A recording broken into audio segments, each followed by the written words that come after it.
आज से तकरीबन 1000 साल पहले एक बहुत बड़ा काफिला मुसलमानों की कैपिटल दमिश्क से हज करने के लिए मक्का की तरफ जा रहा था। लेकिन जैसे ही ये काफिला फलस्तीन पहुंचा, इस काफिले पर एक बहुत ही जालिम बादशाह ने हमला कर दिया। काफिले का सारा माल लूट लिया और काफिले के लोगों को टॉर्चर करने लगा। यहाँ तक कि उसने औरतों को भी नहीं छोड़ा। लेकिन ये इस आदमी की बहुत बड़ी गलती थी, क्योंकि इस काफिले के अंदर पूरी मुसलमान दुनिया की सबसे ताकतवर औरत भी थी। एक आदमी यह खबर लेकर वापस दमिश्क पहुंचा और सीधा बादशाह के दरबार में गया। उसने बताया कि किस तरह इस जालिम आदमी ने आपकी बहन और मुसलमानों पर जुल्म किए हैं। इस औरत का भाई कोई आम आदमी नहीं था, बल्कि वो पूरी मुसलमान दुनिया का सबसे बड़ा बादशाह था और उसका नाम था सुल्तान सलाहुद्दीन अयूबी। यहीं से सलाहुद्दीन अयूबी ने फलस्तीन को दोबारा फतह करने की तैयारी शुरू की। कहा जाता है हमले से पहले वह फलस्तीन की हिस्ट्री को गौर से पढ़ने लगा। लेकिन फलस्तीन को तो इससे पहले ही हजरत उमर ने फतह कर लिया था, तो फिर यह मुसलमानों के हाथ से निकला कैसे? फलस्तीन और जेरूसलम का इस्लाम के साथ बहुत गहरा रिश्ता है, क्योंकि यह वही इलाका है जहां अल्लाह ने अपने बहुत से पैगंबर भेजे, इब्राहिम अलैहिस्सलाम, दाऊद अलैहिस्सलाम और ईसा अलैहिस्सलाम। जेरूसलम वो शहर है जिसे 3 बड़े धर्म अपनी होली सिटी मानते हैं।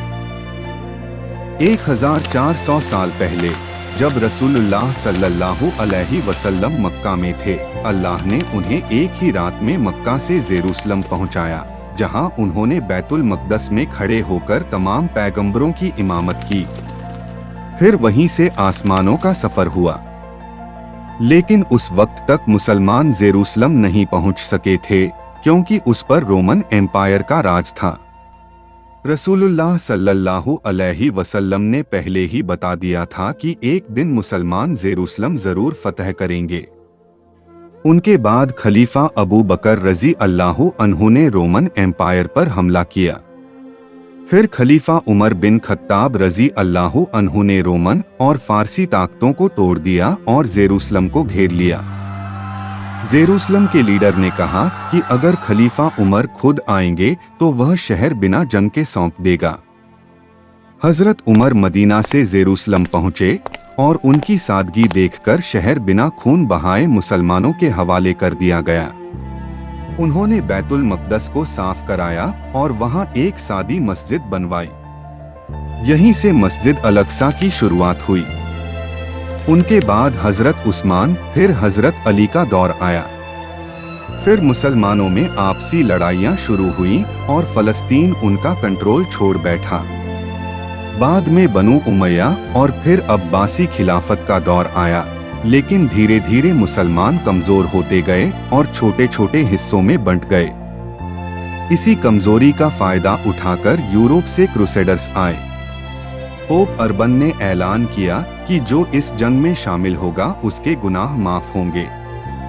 इससे यूरोप में बड़ी फौज तैयार हुई।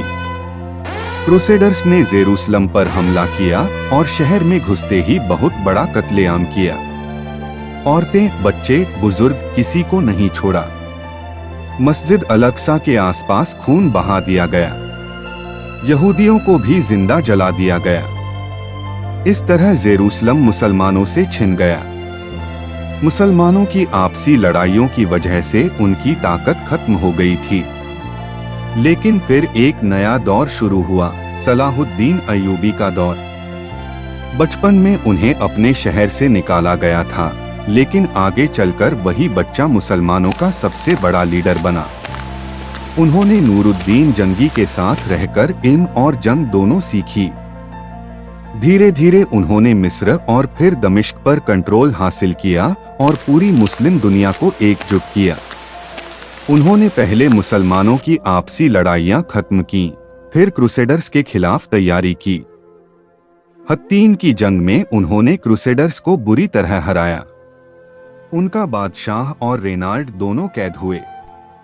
रेनाल्ड वही था जिसने मुसलमानों का काफिला लूटा था और रसूलुल्लाह सल्लल्लाहु अलैहि वसल्लम की गुस्ताखी की थी।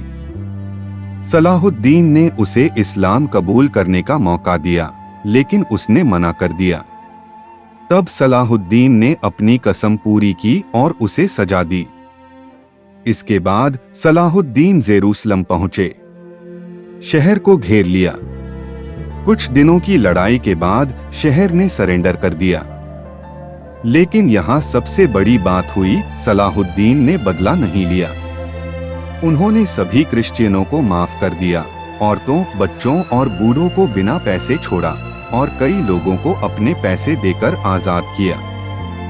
मस्जिद अल-अक्सा को साफ किया गया और 90 साल बाद फिर से अजान दी गई।